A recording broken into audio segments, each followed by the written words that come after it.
এমন পরিস্থিতি মনে করেই কিন্তু যেভাবে পারছে সাংবাদিকদের আক্রমণ করছে।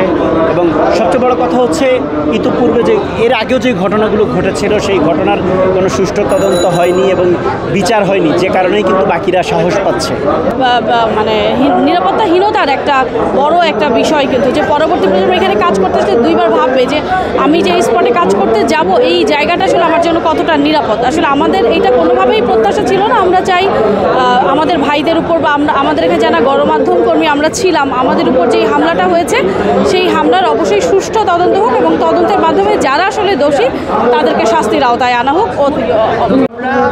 আহত যারা আছেন, হাসপাতালে যারা চিকিৎসাধীন আছেন, তাদের তালিকা দিয়েছি। তারা ন্যূনতম সৌজন্যতা বোধ দেখায়নি, মানবতা বোধ দেখায়নি। তারা পারতেন হাসপাতালে গিয়ে যারা চিকিৎসা নিচ্ছেন তাদের সঙ্গে দেখা করে আসতেন। আপনারা যারা, তাদেরকে বলছি যে আপনারা আমাদেরকে দাওয়াত দিয়ে কিন্তু এখানে আসেন। আমরা কিন্তু ফোন দিয়ে বলি না যে কী আছে আপনাদের, আপনারাই কিন্তু খবরগুলো আমাদেরকে দেন। দাওয়াত দিয়ে নিয়ে এসে এরকম রক্তাক্ত করবেন, এটা আসলে কাম্য না। আর এফডিসির ইতিহাসে শিল্পী সমিতির এই যে কমিটি, এই কমিটি একটা কলঙ্ক দিয়ে কমিটির যাত্রা শুরু হলো। এই দায় কেউ এড়াতে পারবে না। মিশা সদাগরও পারবেন না, ডিপজল সাহেবও পারবেন না, কেউ পারবেন না।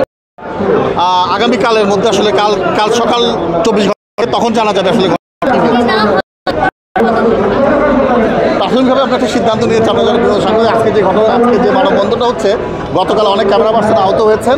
তাদের পক্ষ থেকে ক্যামেরা পার্সন অ্যাসোসিয়েশন যে সংগঠন তারা এখানে দাঁড়িয়েছেন, তার সাথে আরও যে সাংবাদিক সংগঠনগুলো তারা এসেছেন, আমরা তাদের সমর্থন দিয়েছি। আমরা কিন্তু এখানে সরাসরি আজ কিছু করি না, কারণ আমরা 24 ঘন্টা আগে দিয়েছি। 24 ঘন্টা পর আমরা কর্মসূচি দিব। প্রাথমিকভাবে আমরা সিদ্ধান্ত নিয়েছি আগামীকাল দুপুর 12টার দিকে আমরা চলচ্চিত্র শিল্পী সমিতি ঘেরাও করবো। প্রাথমিকভাবে আমরা সিদ্ধান্ত নিয়েছি। এরপর পর্যায়ক্রমে আরও কিছু সিদ্ধান্ত নিব যে আমরা আসলে কী করতে চাই।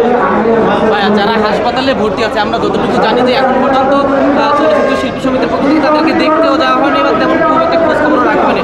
মানবিক দৃষ্টিকোণ থেকে এটা একদমই অপ্রত্যাশিত। গতকাল যে ঘটনাটা ঘটেছে, এরপর শিল্পী সমিতির সভাপতি তিনি বলেছিলেন যে ঘটনা ঘটেছে তারা দুঃখ প্রকাশ করেছেন এবং তারা রাতেই সবাইকে দেখতে যাবেন, সে তালিকাটাও তারা নিয়েছেন, দেখতে যাবেন কারা কারা হাসপাতালে আছেন। কিন্তু অপ্রত্যাশিত হলো সত্য, এখন পর্যন্ত তারা কোথাও যায়নি, কাউকে দেখতে যায়নি। যারা 4 জন হাসপাতালে আছেন, কোনো হাসপাতালে কোনো গণমাধ্যম কর্মীকে তারা দেখতে যায়নি।